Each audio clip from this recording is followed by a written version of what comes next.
स्वामी समर्थ। हे बघा, ही आमच्या घरातली मान्य आहे। हे बघा, तुम्ही बघू शकता, हे आमचं कुलदैवत आई साहेब, त्यांचा फोटो इथं हा बघा, हा टाक ठेवलेला आहे। बरेच ताई काय करतात, सगळेच देवघटी बसवतात। घटी बसवायचे फक्त आपली जी कुलदेवी आहे तीच घटी बसवायची असते। त्यानंतर हे बघा, हा असा दिवा अखंड मातीचा दगडाचा, हे बघा तुम्ही बघू शकता।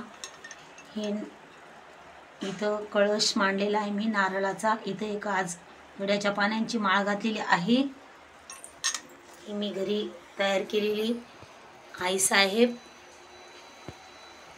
हे बघा किती छान। त्याचबरोबर हा आमचा देवारा, हे बघा तुम्ही बघू शकता। हे आमचे बाप्पा एक नंबरला, हे बघा, हे विष्णू भगवान 2 नंबरला, 3 नंबरला लक्ष्मी माता, 4थ्या नंबरला माझे विठ्ठू रुक्मिणी, नंतर लगेच अन्नपूर्णा माता, त्याच्यानंतर लगेच माझे भोला।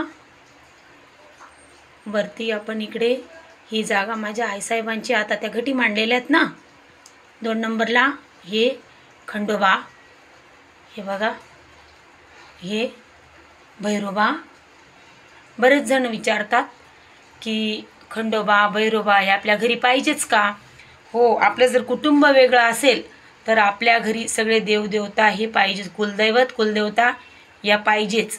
बऱ्याच घरांमध्ये हे आता हे खंडोबाचा टाक आहे, त्यांच्या मागे जर महासाई असतील, खाली कुत्रा, जर कुत्र्याचं वाहन दिसलं तर ओळखताना हे खंडोबा आहेत, मागे महासाई बसले आहेत। 2 नंबरचे हे आपले भैरोबा, तिथं त्यांचं वाहन नाग दाखवलेलं आहे, त्यांच्या शेजारी नाग, आणि मागे ह्या जोगेश्वरी माता आहेत।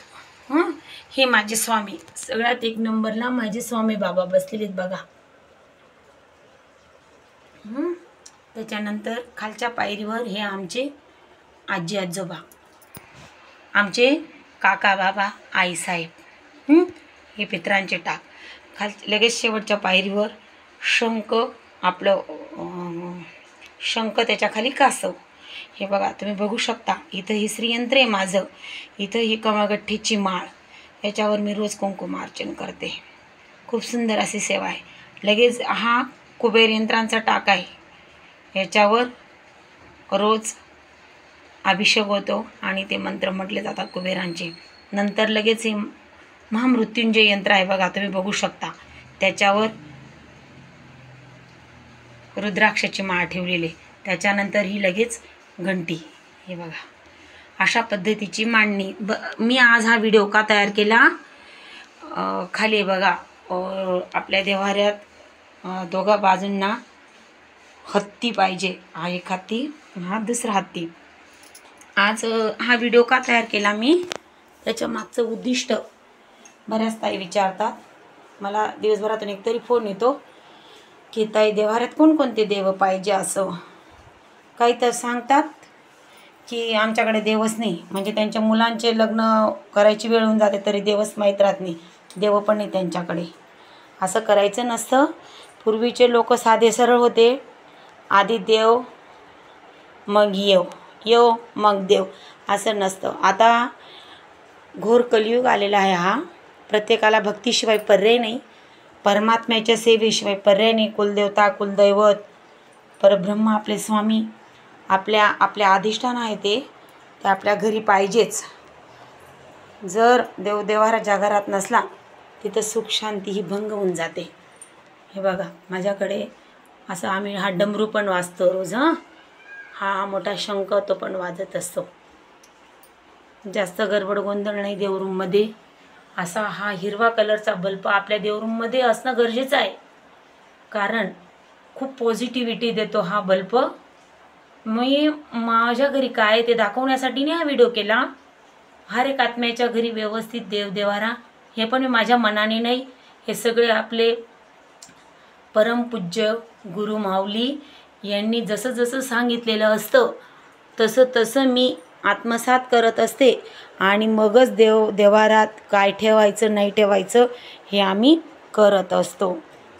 जास्त गर्दी नाही.